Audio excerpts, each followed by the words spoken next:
And I can tell you with no uncertainty that miracle cures are no laughing matter. I bid you good day, sir.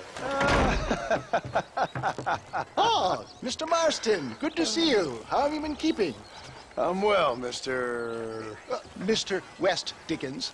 Nigel West Dickens of East Cheap, London, New Waverly, New York, and Armadillo, New Austin. At your service. At my service. At everyone's service. At the service of science, of knowledge, of life. How are your wounds? Much, much better. But then they would be. Would be... I know a cure for all ailments, Mr. Marston. Ah, I'm sure you do. And I'm sure for just $2 an ounce, I could live forever.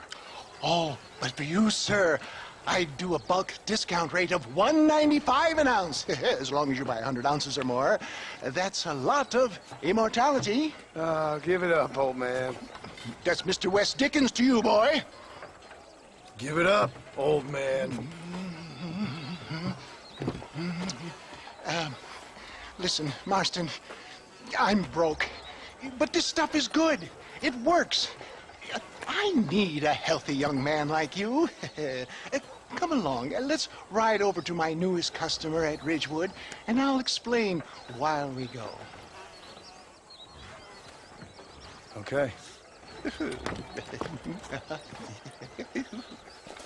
Head for Ridgewood Farm, John, and hurry. There are people there in dire need of my tonic.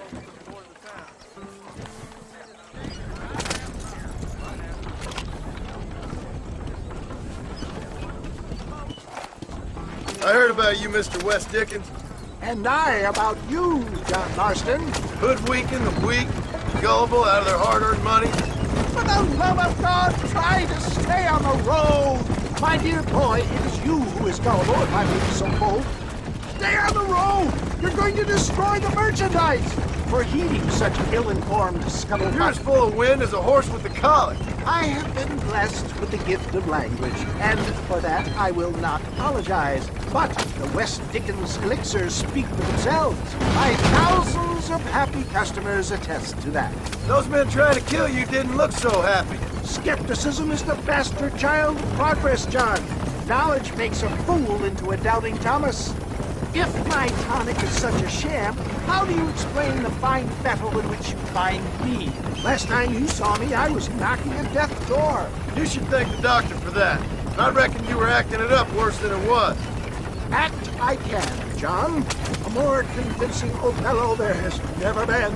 And so shall you, a fair Iago or Cassio make. I don't like the sound of this. Showmanship, John. The flourish. The bow.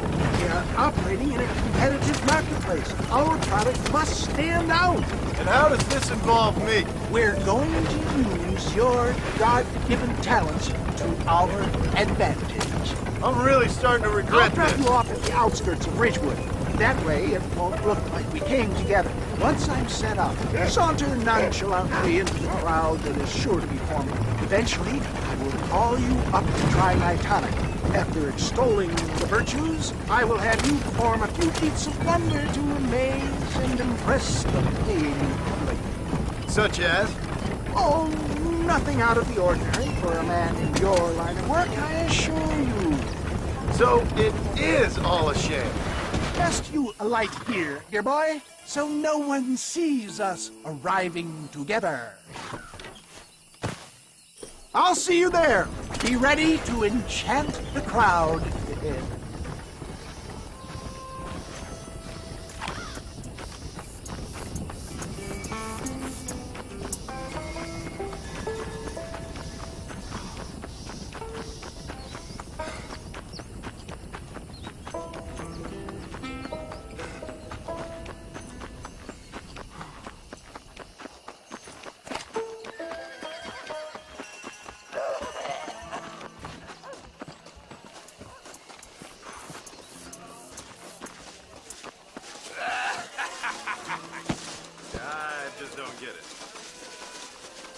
Are you tired of hurting? Tired of being sick? I was once too. Friends! Hard-working souls of Cholla Springs, gather round, gather round. Do you suffer from rheumatism, lumbago, acute chronic sciatic, neurologic or inflammatory pain? Well, I represent the only company that makes the genuine article that cures headaches, neuralgia, earache, toothaches, backache, swelling, sprains, sore chest, swelling of the throats, contracted cords and muscles, anxieties and ravaged nerves, stiff joints, wrenches, dislocations, cuts and bruises, and it adds vitality and vigor to the healthy man. But can you prove it, old man? Oh, I'm sure there's some customer here who could prove the qualities of it by taking a drink right now. You, sir, come up here. Step right up.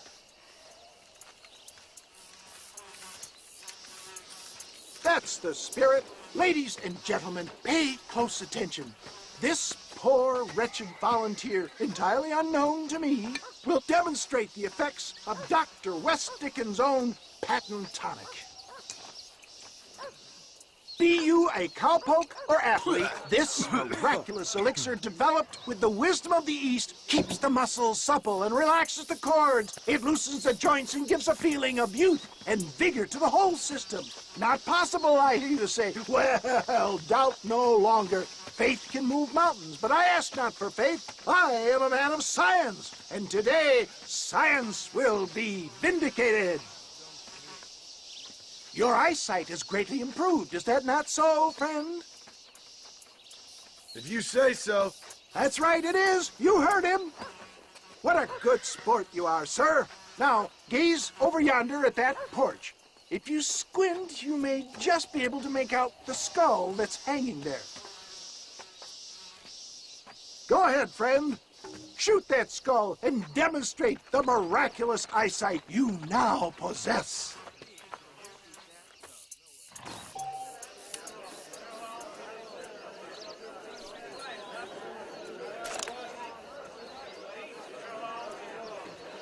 Remarkable! The eyesight of an eagle, granted by imbibing Dr. West Dickens' own patent tonic. Anybody can make that shot. This man is a fraud. If your eye's so damn sharp, why don't you try shooting my hat out of the air? My friends, our test case has been challenged to shoot a gentleman's hat out of the sky above our heads. You can fool these people, but you ain't fooling me. Right. Let's just see how sharp you is with a moving target. Get ready. He's about to throw it.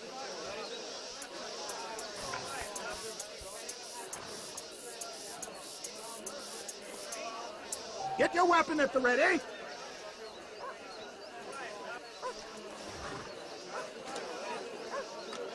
You're more crooked than a snake in a... Have you ever seen such an eye? Behold the power of the elixir, plucked out of the sky. Hey! Hey! What? You think you can put a hole in a man's hat and just walk away, do you? Well, it don't work like that around here. Come on!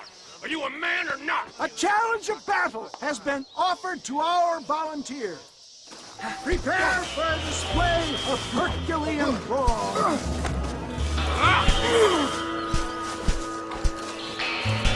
Come on, friend. Draw on that newfound strength. Come to a kill. Hit me, pal. Hit me.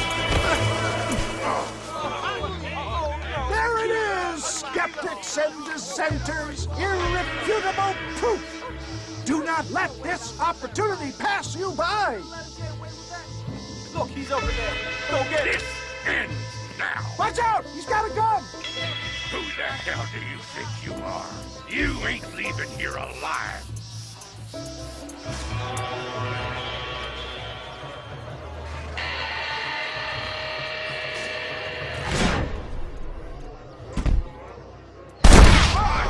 Marvelous shot, dear boy. The kind of deadly accuracy that can only be afforded by the West Dickens elixir. Come, I have plenty for all. You'll be fine.